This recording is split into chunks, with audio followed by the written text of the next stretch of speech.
여러분 안녕하십니까? 화요일 뉴스투데이 경남 시작하겠습니다. 오늘의 주요 뉴스입니다.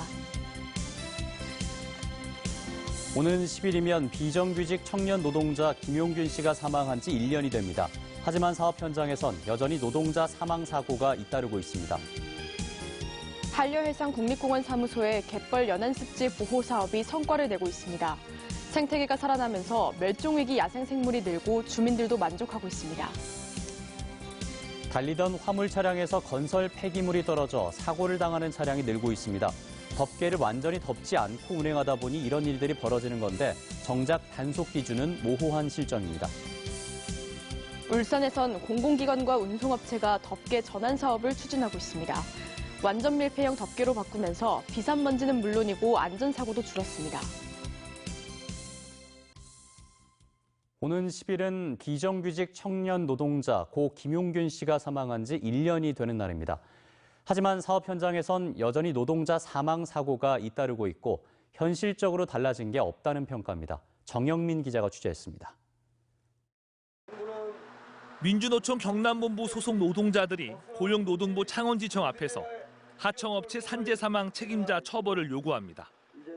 김용균 씨 사망으로 꾸려진 특조위가 지난 8월 22개 권고안까지 발표했지만 이행 상황을 책임지고 감독할 기관이 없다는 이유였습니다. 그 법에는 제대로 된 대응을 할 수 있는 내용들이 빠져 있는 것뿐만 아니라 그 법 내에 그 법이 시행됐다 하더라도 그것이 제대로 지키지 않고 있다는 것이 이러는 사이 경남 지역 사업장에선 노동자 사망 사고가 끊이질 않았습니다. 지난 9월 대우조선해양에서 크레인 신호수 작업을 하던 하청업체 직원이 블록에 깔려 숨졌고 한 달 뒤엔 LG전자 창원 2공장에서 콘크리트 타설 작업을 하던 하청 노동자가 펌프카 붐대에 깔려 사망했습니다. 같은 달 고성 화열약발전소 현장에서도 역시 하청업체 직원이 지식해 사망했습니다. 이 사업장은 여기서 그치지 않고 석탄 컨베이어 벨트 끼임과 크레인 작업대 추락 방지 장치를 설치하지 않아 적발되기도 했습니다. 기업 자체가 경제적 효율성, 비용 절감성에 우선순위를 두다 보니까 생명의 가치에 대해서 이렇게 후순위를 밀려가고 이런 측면이 고용노동부가 최근 대형 사업장 300여 곳을 불시 점검한 결과 350여 곳에 1,400여 건을 시정 지시하고 260곳엔 과태료 3억 9천만 원을 부과했습니다. 지난해 우리나라 산재 사망자 수는 2,100여 명, 매일 6명꼴로 목숨을 잃고 있습니다. 민주노총은 고 김용균 추모 1주기 리본 달기를 시작으로 오는 7일에는 죽음의 외주화 금지 결의대회를 이어가겠다고 밝혔습니다. MBC 뉴스 정영민입니다. 한려해상 국립공원 사무소의 갯벌 연안습지 보호 사업이 성과를 내고 있습니다. 생태계가 살아나면서 멸종위기 야생생물이 늘었고 주민들도 만족하고 있습니다. 신동식 기자가 보도합니다. 이순신 장군이 순국한 노량해협 인근의 이락사 갯벌. 경운기가 다니던 갯벌에 진로를 따로 만들고 유도봉을 세워 우회로를 조성했습니다. 한려해상 국립공원 사무소가 지난 2014년 흰발롱개 서식지 확대를 위해 특별 보호구역으로 지정한 곳입니다. 흰발롱개는 해안가 개발로 개체수가 급격히 줄면서 지난 2012년 멸종위기 야생생물 2급으로 지정돼 보호받고 있습니다. 특별보호구역은 국립공원의 공원 자원을 보호하기 위해 일정 기간 사람의 출입이나 공원 이용을 통제하는 지역입니다. 흰발롱개는 모래와 펄이 섞인 혼합갯벌에 주로 서식하는데 사람들의 발길이 줄면서 개체 수가 크게 늘었습니다. 45개체에서 300여 개체로 약 6배 증가하였고요. 이에 따라 서식 면적 또한 늘어난 것으로 조사가 되었습니다. 뿐만 아니라 인근 갯벌에서도 추가 서식을 저희가 확인을 하였습니다. 한려해상 국립공원 사무소는 특별보호구역에 일반인의 출입은 막았지만 생업을 위한 주민들의 출입은 허가했습니다. 지역경제 활동을 지원하면서 해양 생태계를 보존하는 상생협력을 꾀하고 있습니다. 농기계가 다니기 편해졌고 사고 위험도 줄었습니다. 탐방객 증가로 주민 소득에도 도움이 되어서 일석이조의 효과를 보고 있습니다. 남해 이락사 갯벌은 흰발롱개뿐만 아니라 갯개와 대추기 고둥이 서식해 생태계 보존 가치가 높은 곳입니다. 한려해상 국립공원 사무소는 갯잔대를 비롯한 염생식물 군락의 보호를 위해 지속적으로 진입로를 개선하고 관광객을 위한 탐방로도 조성해 나가기로 했습니다. MBC 뉴스 신동식입니다.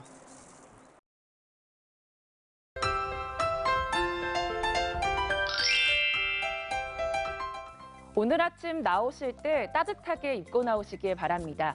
북쪽에서 찬 공기가 들어오면서 아침 기온이 뚝 떨어졌는데요. 경남 대부분 지역의 아침 기온 영하권을 보입니다. 여기에 바람까지 약간 강하게 불면서 체감 온도는 더 낮아지겠습니다. 오늘 창원의 아침 최저 기온 영하 1도, 진주도 영하 1도에서 시작하고요. 낮에는 창원 9도, 진주 10도까지 오르면서 어제만큼 오르겠습니다. 오늘 찬 대륙 고기압의 영향으로 눈발이 날리는 곳이 있겠습니다. 아침까지 거창, 함양 등 경남 서부 내륙을 중심으로 눈이 날리겠습니다.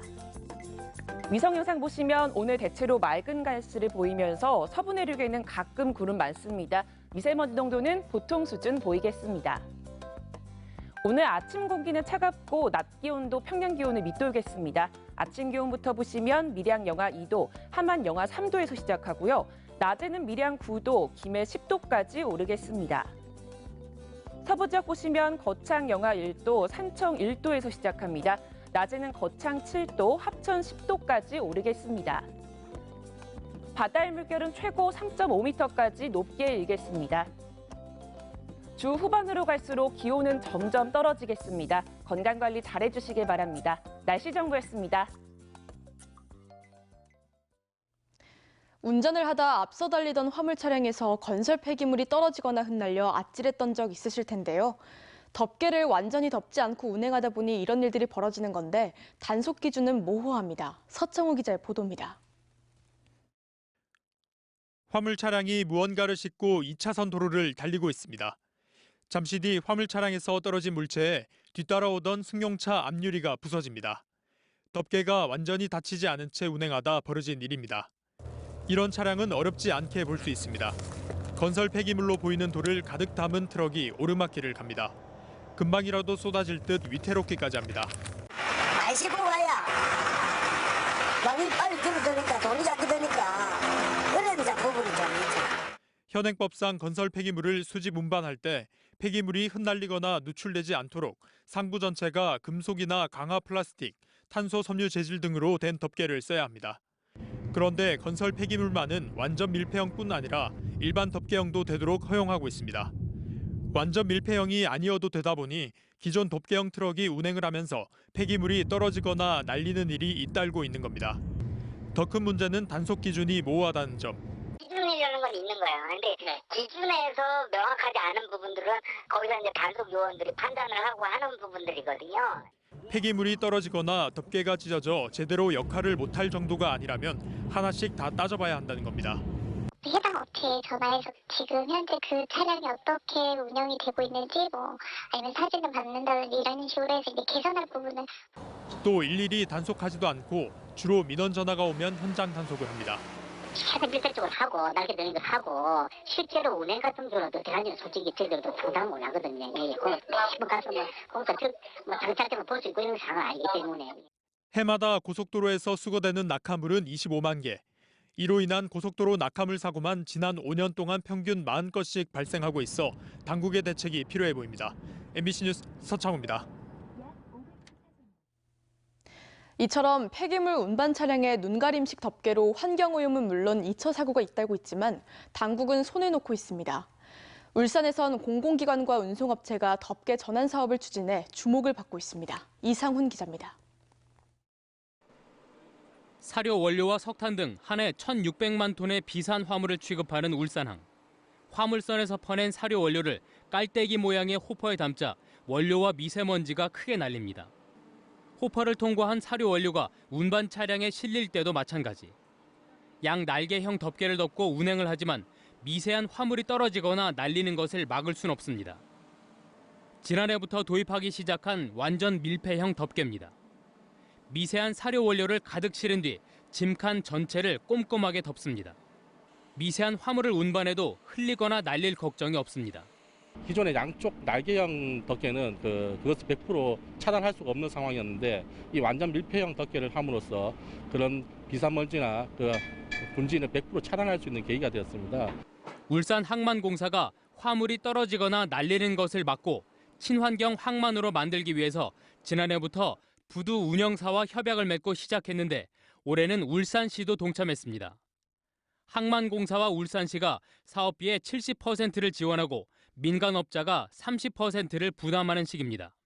비산 방지라든지 화물의 추락 방지, 그리고 이제 원터치 방식이기 때문에 원료 저감이라든지 이제 사료를 운반하는 운반자들의 만족도 제고 등이 있을 것 같습니다.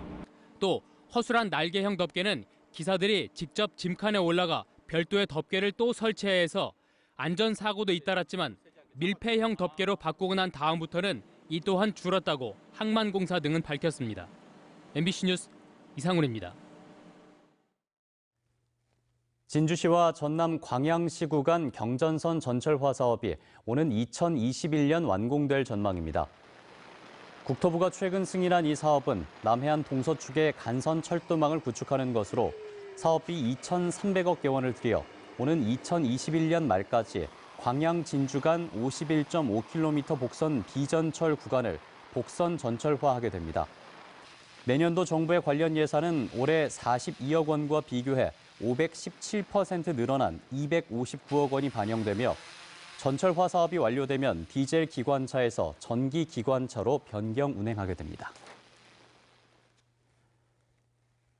경상남도가 어제 창원대학교에서 90분 동안 떠나는 취업과 창업 토크쇼를 열었습니다. 이번 행사인 삼성전자 첫 고졸 출신 임원으로 화제를 모았던 양향자 전 국가공무원 인재개발원장과 LG 농협, 경남은행의 인사 담당자들이 원하는 인재상과 현장의 정보를 전했습니다. 질의응답 시간에 함께한 김경수 도지사는 도정에 대한 현장의 목소리를 들었고 부대 행사로 취업에 도움이 되는 다양한 부스도 마련됐습니다. 투데이 경남입니다. 2030 합천호 종합개발사업 MOU 체결식이 오늘 오후 2시 합천군청에서 열립니다. 시민안전봉사대 겨울철 안전문화 확산 캠페인은 오늘 오전 7시 30분부터 사천시 사천읍에서 진행됩니다.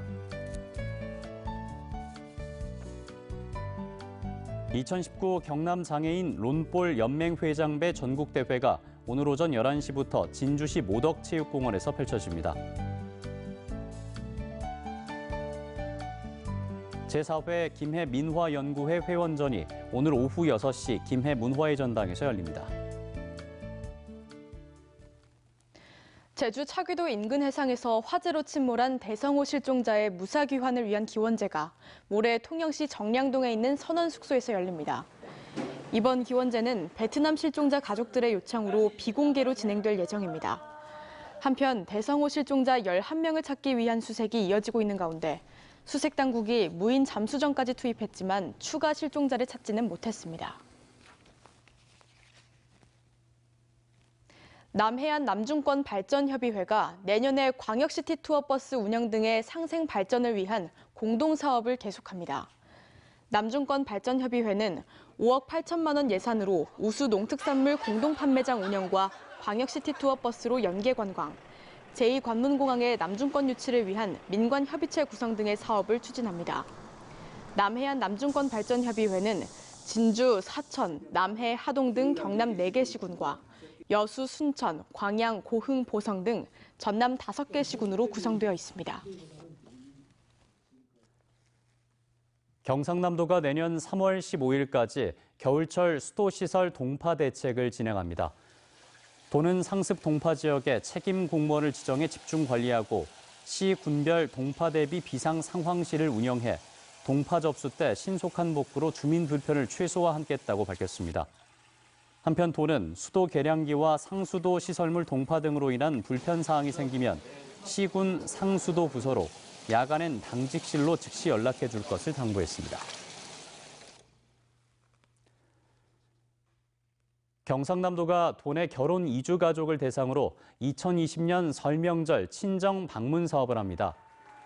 신청을 원하는 다문화 가족은 거주지 시군 다문화 가족 지원센터에 서류를 내면 되고 시군에서 1차 대상자를 선정해 오는 11일까지 경남도로 제출하면 도는 심의위원회를 열어 최종 대상자를 확정합니다. 한편 최종 대상자는 기준 중위소득 65% 이하, 2년 이상 모국 방문 경험이 없는 다문화 가족 중 친정 방문 기간과 방문 횟수, 경제력 등을 기준으로 선정합니다. 사천시 산안면 4개 마을의 이장과 주민들은 어제 산암농협 앞에서 산안면 문화복지센터 건립터의 재선정과 사업추진위원회 해체를 촉구하는 서명운동에 들어갔습니다. 이들은 정부의 농촌중심지 활성화 사업으로 추진하는 문화복지센터의 예정터가 2번이나 바뀌면서 터 보상비가 싼 곳을 놔두고 비싼 곳을 선택했으며 사업추진위원인 전 면장의 땅도 터에 포함되어 있다며 송도근 사천시장의 결단을 촉구한다고 주장했습니다. 하동군이 올해보다 12.99% 증가한 6억 11억 원의 내년도 예산안을 편성해 군의회에 제출했습니다. 하동군은 새해 군정 방향을 멈춤 없는 100년 미래 경제 창출로 정하고 수출과 농업 활력, 문화관광 인프라 확충, 지역 경제와 도시의 활성화, 100년 미래 도시 기반도 조성에 집중할 계획입니다. 하동군 의회는 예산안 심의를 거쳐 오는 13일 새해 예산안을 처리합니다. 중소기업중앙회 경남지역본부가 도내 209개 중소업체를 대상으로 12월 경기 전망조사를 실시한 결과 지난달보다 0.5포인트 떨어진 77.8로 나타나 전국 평균 84.2보다 낮은 것으로 나타났습니다. 이는 경기가 나빠질 것으로 전망한 업체가 좋아질 것으로 보이는 업체보다 많다는 뜻인데 특별한 성장 동력 없이 보합세에 머물고 있는 것으로 분석됩니다. 옛 신화 SB조선소 재생사업의 첫 번째 프로젝트인 통영 리스타트 플랫폼이 오는 10일 개소식을 갖고 본격 운영에 들어갑니다. 공공창업 지원 공간인 통영 리스타트 플랫폼은 LH가 옛 신화 SB조선 본관 건물을 리모델링해 18개 입주 사무실과 뮤지컬 전용 극장 등 일자리 지원과 지역 주민을 위한 공연을 비롯해 다목적 복합 공간으로 활용됩니다. 함양 사과의 베트남, 싱가포르 수출 선적식이 어제 함양 안이농협 산지유통센터에서 열렸습니다. 함양군은 함양 사과 10톤을 처음으로 베트남과 싱가포르에 수출한다며 함양 사과의 수출 시장을 넓혀 나갈 계획이라고 밝혔습니다. 경상남도 농업기술원 화훼연구소가 육성한 장미 품종의 평가회가 어제 화훼연구소에서 꽃 전문가와 종묘회사, 생산자들이 참석한 가운데 열렸습니다.